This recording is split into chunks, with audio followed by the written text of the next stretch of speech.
Italians won't. But Yeah, I was going to say, and in the friendlies, they were playing their reserves. I mean, I went to see them play Republic of Ireland at Craven Cottage, and I didn't even know half those players.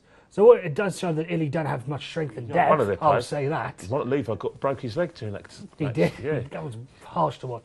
But yeah, they don't have strength and depth, but their first team is incredible. So don't just go on the friendlies because they weren't putting out that full. I mean, England, how many of those players that played against Honduras? Was that really Roy Hodgson's full strength side? Yeah, but he's going to need those players because who are the South American there's no one champions. better than Yeah, Rooney. That's there the is point. players who are better than Rooney. Wayne Wayne Rooney is not the best player You're in the country. in between here. You've got Ryan Giggs and you've got Gareth Bale. Exactly. Okay. I'm looking forward to this debate in 10 years' time when Gareth Bale's, winning the World Cup for Wales and people are saying, can we afford to leave Gareth Bale? Where do you stand? It's a case of, as I watched with Berbatov for the past 2 years at Fulham, you'd rather have him there for that one moment that he can produce than have him not there. And I'll take you back to the 2011 Champions League final. Sir Alex Ferguson decided to go with Michael Owen on the bench for Dimitar Berbatov. Yes, I just used it. But it was the case that if you're down a goal with 5 minutes to go, you'd rather have Michael Owen coming off the bench than Dimitar Berbatov because he can produce something. Well, it's exactly the same with Wayne Rooney. You'd rather have him you'd rather have him than not have him.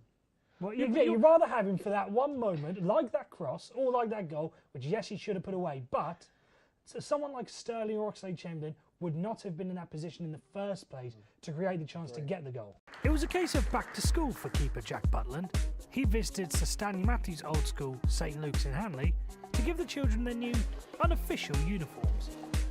Speaking to us afterwards, the England international told us how important the community trust is to places like St Luke's. I think it's important, we're in a privileged position that we're allowed to, play football every day and do something that we love, and we're in a position of power that we can give back and hopefully have a positive effect on for example, children here.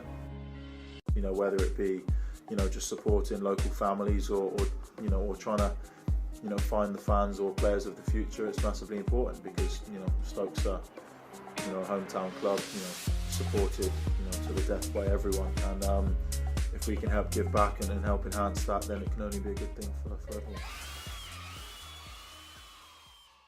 Yeah, definitely.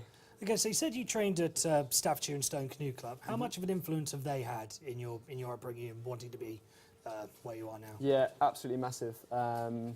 It's one of the most successful clubs in the country. Well, the most successful club in the country. Especially now, since that's something else to put on the Hall of Fame. Yeah, for sure. Well, the Hall of Fame has been massive before me.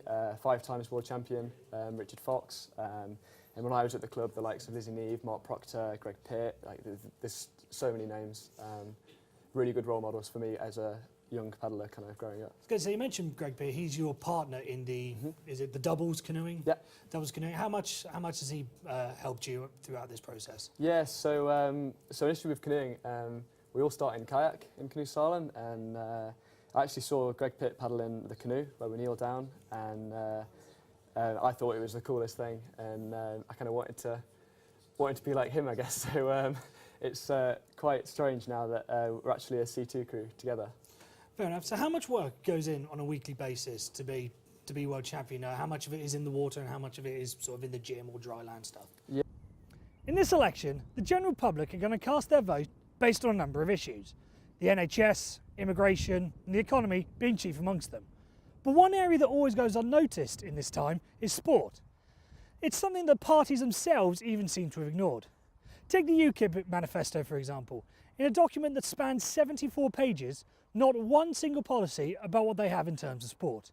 Now, given how important that sport is in our culture and heritage in this country, I think it's only fair that we give it some recognition.